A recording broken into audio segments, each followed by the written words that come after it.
Estad todos unánimes en oración, sed compasivos, amantes de la fraternidad, misericordiosos, modestos, humildes. No devolváis mal por mal, ni maldición por maldición, sino al contrario, bendecid, porque a esto habéis sido llamados, a poseer como herencia la bendición. Por tanto, el que quiera amar la vida y ver días buenos, refrene su lengua del mal, y no hablen engaños sus labios. Apártese del mal y haga el bien, busque la paz y sígala, porque los ojos del Señor miran a los justos y sus oídos escuchan sus preces, pero el rostro del Señor está sobre los que hacen el mal. ¿Y quién es el que os dañará si fuereis emuladores del bien? Pero aunque padeceréis algo por la justicia, bienaventurados de vosotros, mas no los temáis a ellos y no os conturbéis. Antes, santificad al Señor, a Cristo en vuestros corazones. Nos ponemos de pie para escuchar el Santo Evangelio, que el día de hoy está tomado de aquel según San Mateo. En aquel tiempo dijo Jesús a sus discípulos: si no abundare vuestra justicia más que la de los escribas y fariseos, no entraréis en el reino de los cielos. Habéis oído que se dijo a los antiguos: no matarás, mas el que matare será reo de juicio. Pero yo os digo que todo el que se enojare con su hermano será reo de juicio. Y el que le llamare a su hermano raca será reo de concilio. Y el que le llamare fatuo será reo del infierno del fuego. Por tanto, si ofrecieres tu presente en el altar y te recordares allí de que tu hermano tiene algo contra ti, deja tu presente allí ante el altar y vete antes a reconciliarte con tu hermano, y volviendo después ofrecerás tu presente. Pueden sentarse.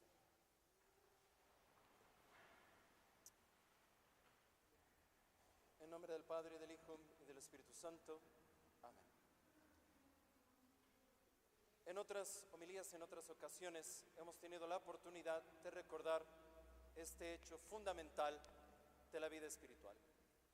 La oración es absolutamente necesaria para la salvación. El que no ora no se salva. Pero la condición también necesaria para la oración es el silencio. Si la oración es necesaria para la salvación y el silencio es necesario para la oración, entonces aquí hay condiciones que tenemos que cumplir. El silencio de los sentidos, que es evitar distracciones externas, cuidar el tipo de cosas que metemos en nuestra cabeza, en nuestra alma, ese tipo de cosas. Pero también tenemos que cuidar el silencio de la lengua. Si la oración es necesaria para la salvación y el silencio es necesario para la oración, domar nuestra lengua es absolutamente necesario. Es un imperativo. Tenemos que domar nuestras lenguas. San Pedro el día de hoy nos dice: el que de veras ama la vida y quiere vivir días dichosos, refrene su lengua del mal y sus labios no desplieguen en favor de la falsedad.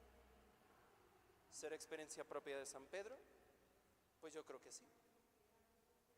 Recordemos esas expresiones tan espontáneas de fe: tú eres el Hijo del Dios vivo, ¿a quién iremos? Todas estas cosas que dice Pedro así nada más. Pero luego también, así como dice estas cosas, intenta persuadir a Cristo de ir a su pasión. Y nuestro Señor le llama: aléjate de mí, Satanás. Y luego después jura y perjura que él nunca va a negar a Cristo, y así como juró, 3 veces lo niega.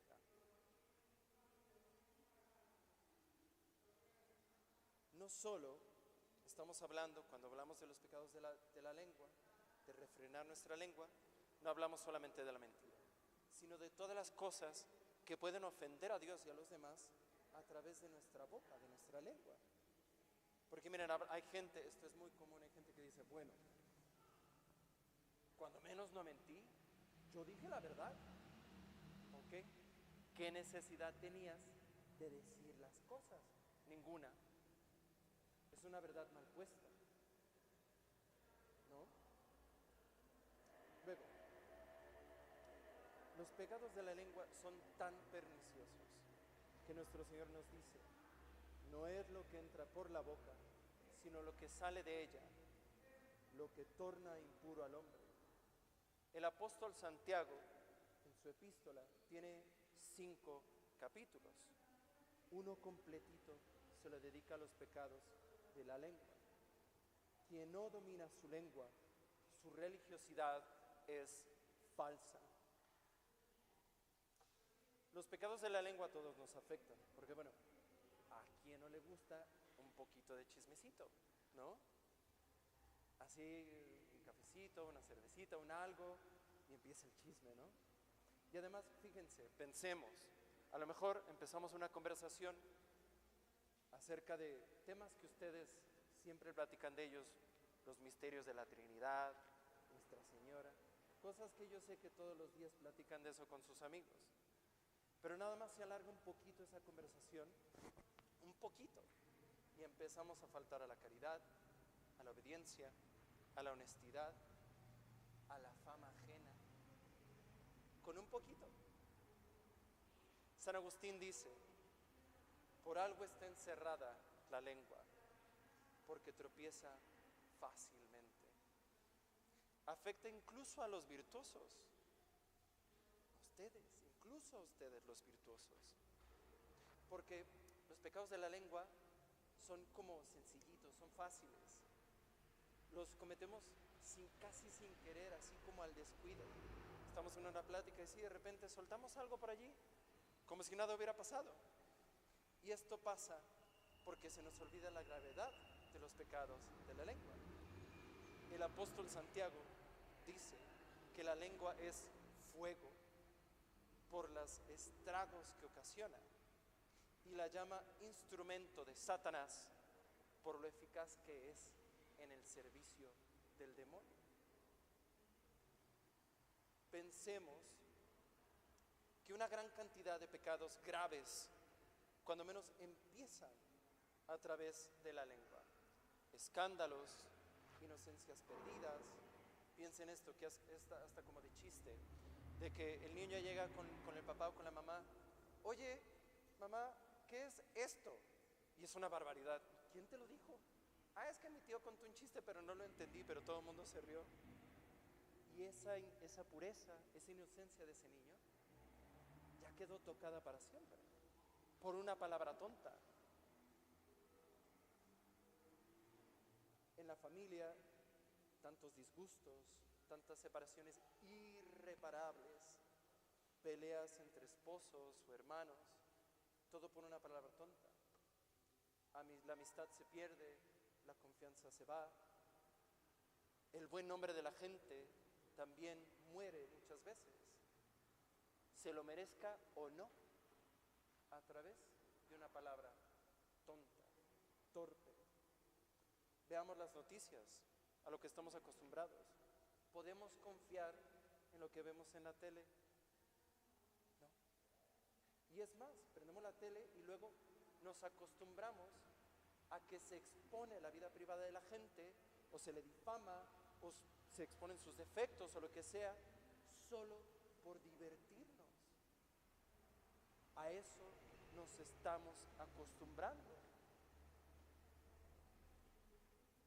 Incluso en la iglesia, ¿cuántos apostolados han sido destruidos por una palabra tonta, por una murmuración? Amigos que solían trabajar juntos por el reino de Dios, ahora no pueden ni verse. Alguien dijo algo que no sentó bien y el otro o le contestó o fue y lo contó todo a todo el mundo. Entonces lo que era una palabra tonta se convirtieron en 2 y luego en 10 y luego toda la comunidad está en ello.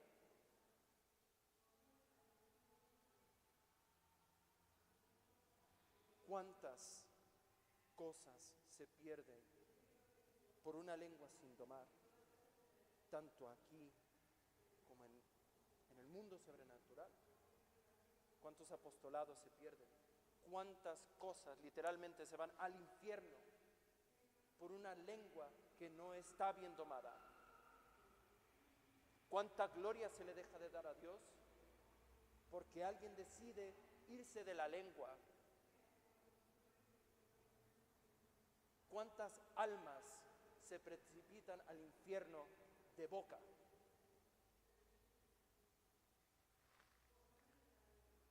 Dos demonios hay cuando se peca con la lengua. Uno en la boca del que habla y otro en el oído del que escucha. Si vamos a hablar, pensémoslo bien. ¿Lo que voy a decir es útil? ¿Tiene que saberlo la persona a la que se lo estoy diciendo? ¿Me pueden ayudar tal vez en algo complicado? ¿O puedo yo ayudar? Pero sobre todo preguntémonos, ¿lo que voy a decir lo voy a decir con caridad? Si respondes que sí, espérate un minuto y vuélvete a preguntar, ¿de veritas, de veritas? ¿Voy a hablar con caridad? Y si sí voy a hablar con caridad, pregúntate lo siguiente, ¿estoy listo para hablar con prudencia?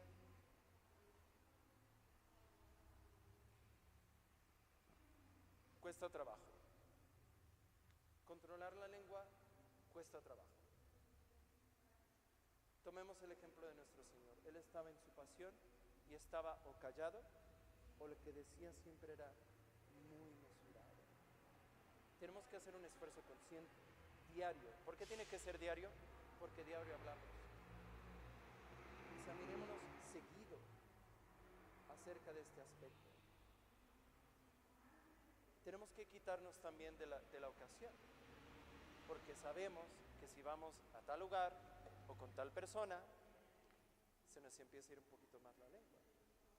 A lo mejor tenemos que sufrir, distanciarnos de alguien que nos pone de modo para pecar de esta manera. Ni modo, es lo que hay. Tenemos que también pedir por esas personas a las que hemos ofendido, a las que hemos criticado, a las que hemos difamado, a las que hemos descubierto cosas que nadie tenía por qué saber de ellas. Tenemos que pedir por ellas. Y domar nuestra lengua es un ejercicio de humildad. Tenemos que entender que no siempre tenemos que hablar. Tenemos que entender que no siempre la gente necesita escuchar nuestra opinión. La gente no siempre necesita escuchar nuestro consejo. La gente no siempre necesita escuchar nuestras teorías. Tenlo por seguro, tal vez lo que dices tampoco vale la pena ser dicho. Y es algo que tenemos que asumir.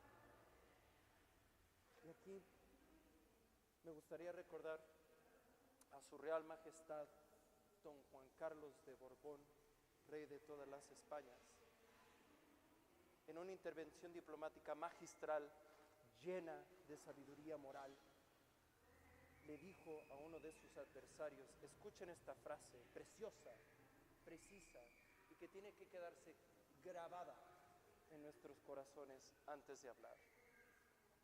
Don Juan Carlos le dijo a otro de los que estaban presentes, ¿por qué no te callas?